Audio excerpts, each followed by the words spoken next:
kita akan temukan seorang muslim yang mengamalkan agamanya sangat mudah sekali. Dia punya panduan hidup dan dia bisa buktikan hasilnya dalam realita sehari-hari.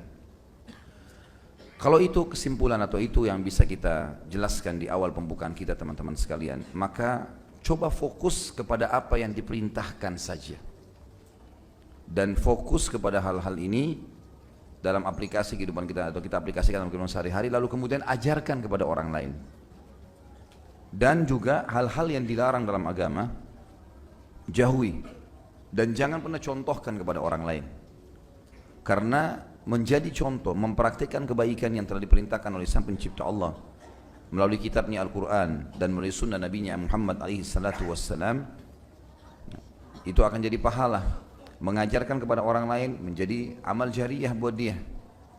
Mengerjakan dosa yang dilarang oleh Sang Pencipta Allah akan dapat hukuman.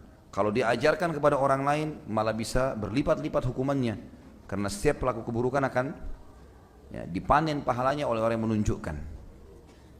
Ada orang Masya Allah datang ke majelis ilmu begini, dia rasa ada manfaatnya, dia ajak teman-temannya, dia dapat manfaat, teman-temannya juga dia dapat manfaat, dia diberikan pahala yang sama dengan apa yang didapatkan oleh temannya. Misal dia datang ke majelis ilmu dikasih oleh Allah misalnya 100 pahala, ini contoh saja. Maka temannya juga yang diajak dapat 100 pahala, tapi dia kena mengajak temannya dapat 100 pahala seperti pahala temannya, berarti dia dapat 200 tanpa dipotong dari pahala temannya tadi. Begitu kalau diajak 5 orang, kalau diajak 10 orang, kalau diajak 100 orang, makin banyak makin besar pahalanya. Penyuruh-penyuruh pada kebaikan ini sangat bagus, ya, pahalanya besar. Hanya saja harus yang dia serukan memang kebenaran, harus jelas panduannya, tidak boleh sembarangan dikarang-karang. Qala Allah, qala Rasul. Jangan ditambah, jangan dikurangi udah. Allah sudah turunkan dengan selengkap-lengkapnya Al-Quran 30 juz, juga sudah diajarkan kepada Nabi Muhammad SAW semua sunnah. Apa yang Allah inginkan, cukupkan dengan itu.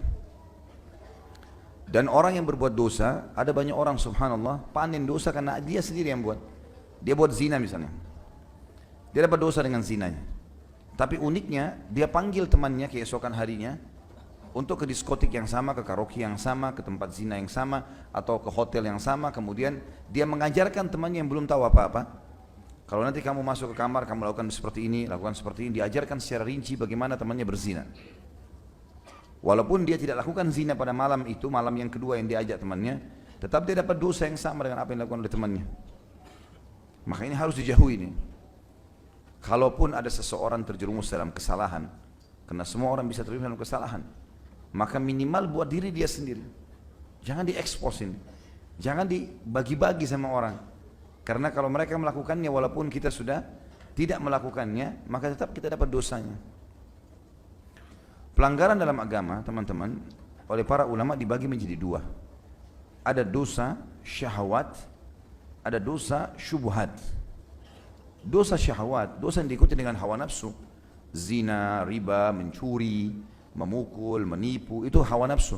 Umumnya dosa syahwat ini orang yang melakukan, kata para ulama, sadar kalau dia salah dan tidak sulit untuk mengajaknya kembali.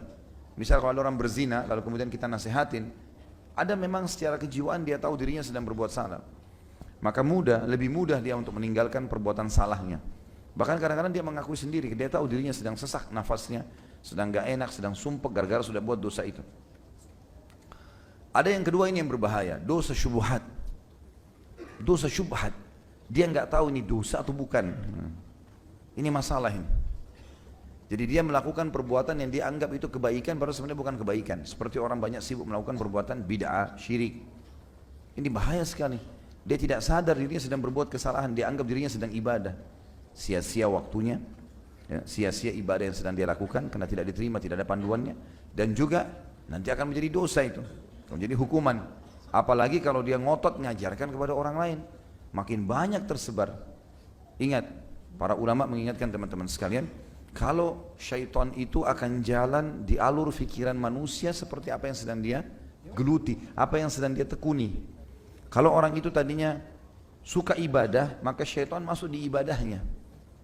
Kalau seseorang yang kita tidak bisa digoda berzina sama syaitan misalnya, tidak bisa digoda dalam riba misalnya, atau dalam mencuri misalnya, syaitan tuh dia suka ibadah, dalam ibadah nanti dia masuk ke dalam majlis, dia hasut sama yang di sana, dia cemburu ya, atau dia mungkin menggibah orang yang ini, dan seperti itulah dalam ibadahnya dimasukkan, atau dibuat dia mengkhayal pada saat dia sholat, atau dia merasa, atau dia riak dalam ibadahnya. Maka syaitan masuk di sisi di mana orang itu sedang memikirkan sesuatu atau apa yang sedang dia tekuni. Harus hati-hati. Karena jangan sampai kita berpikir dosa itu hanya kalau saya zina, hanya kalau saya bohong. Enggak. Kita juga melakukan perbuatan-perbuatan yang Nabi tidak contohkan dalam ibadah, bisa syubhat. Syubhat ini sabda Nabi SAW sudah jelas. Yang halal jelas, yang haram jelas. Di antaranya ada hal yang samar-samar.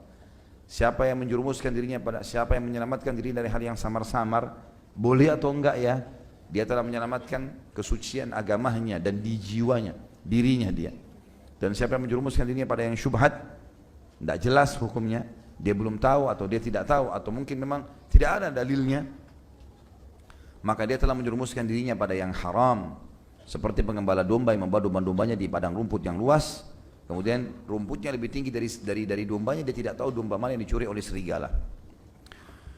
Khusus untuk masalah dalil yang dipakai oleh Imam Adz-Dzahabi rahimahullah dalam dosa besar ini, dan Imam Adz-Dzahabi bukan ulama yang hidup zaman sekarang, sudah lama ini, dan buku yang sedang kita bahas jelas rujukannya. Beliau mengingatkan dari zaman itu tahun 700-an Hijriah ya, ini kurang lebih 7 abad yang lalu.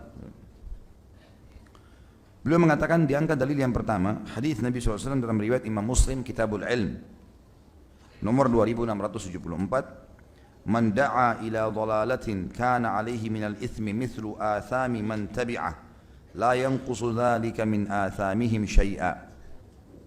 Tentu ini ada potongan hadis yang pertamanya. Ini potongan yang kedua. Saya bacakan dulu terjemahan yang sekarang.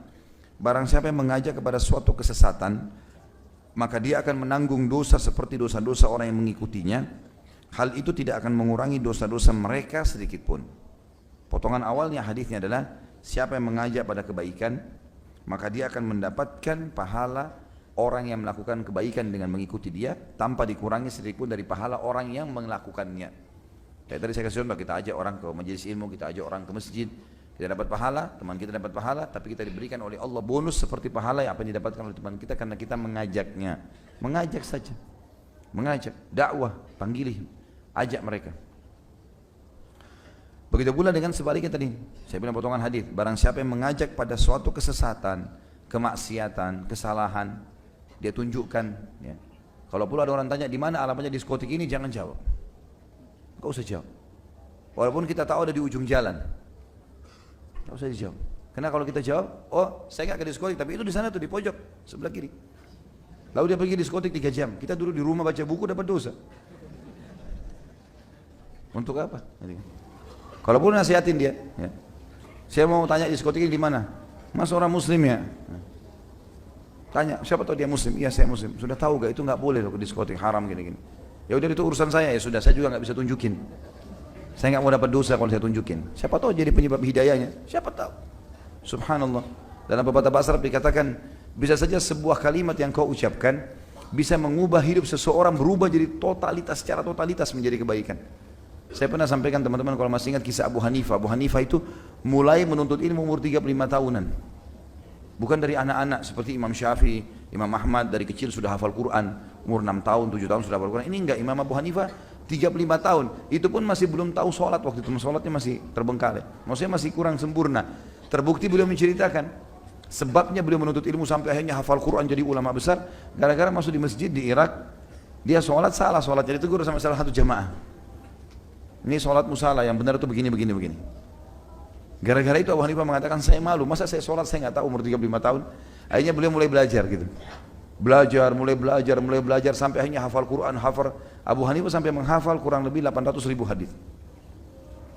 Makanya beliau termasuk imam mazhab karena Imam Ahmad mengatakan syarat menjadi imam mazhab harus minimal menghafal 500.000 hadis dengan sanadnya. Fulan baru hadisnya. Gitu ya? Dihafal semua. Abu Hanifah bisa hafal begitu. Apa kata para ulama? Orang yang mengingatkan Abu Hanifah di masjid tadi itu panen seluruh pahalanya Abu Hanifah. Karena gara-gara dia luruskan kesalahannya, Abu Hanifah jadi sadar, belajar, jadi ulama besar. Jadi mana kita tahu teman-teman, orang yang salah sholatnya di sebelah kita jadi ulama besar nanti? Bisa jadi. Gara-gara teguran dia. Atau gara-gara peringatan kita gitu ya. Atau mungkin kita kasih dia sebuah buku. Ada buku-buku kecil yang sering kita bagikan, ini banyak sekali. Buku doa, buku sholat. Tidak seberapa nilainya. harga gorengan ini. Jadi, datang ke masjid, bawa di tas antum 10 buku. Dari masjid, saya dengan barbot, saya mau titip ya, taruh di pojok-pojok di masjid, mungkin ada rak, bisa dibaca oleh jamaah. Atau kita bagi-bagi pada saat habis sholat Jumat, atau lagi di angkutan umum, bisa kita bagi buku, gak usah jual, gitu kan. Pahala, target sehari 10 orang lah, 10 buku kita bagi. 10 hari 100 orang, 1 bulan 300 orang, 10% saja, ya. 30 orang dapat hidayah, 1% deh, 3 orang. 3 orang selama dia ibadah kita dapat pahalanya. Abu Hanifah itu sekarang teman-teman sekalian, madhabnya beliau dipakai hampir di seluruh Eropa dan Turki. Jumlahnya jutaan orang yang pakai madhabnya. Sampai jadi madhab pemerintahan Turki, madhab Abu Hanifah. Dan subhanallah orang yang tunjukkan tadi itu panen pahalanya. Itu luar biasa. Gitu kan? Abu Hanifah pernah berkata, cerita tentang bagaimana dia belajar dari tukang cukur yang pernah saya ceritakan waktu lagi musim haji. Dia lagi masuk ke tukang cukur, dia tanya, berapa harganya cukur ini? Kata tukang cukur, jangan tanya harga, ini ibadah. Gak usah tanya, bayar berapa kamu bayar? Baiklah. Pas dia duduk, Abu Hanifah bilang, saya duduk saya bukan arah kiblat. Dia bilang, adab kiblat lah, kau lagi ibadah ini, masih pakai baju ihram.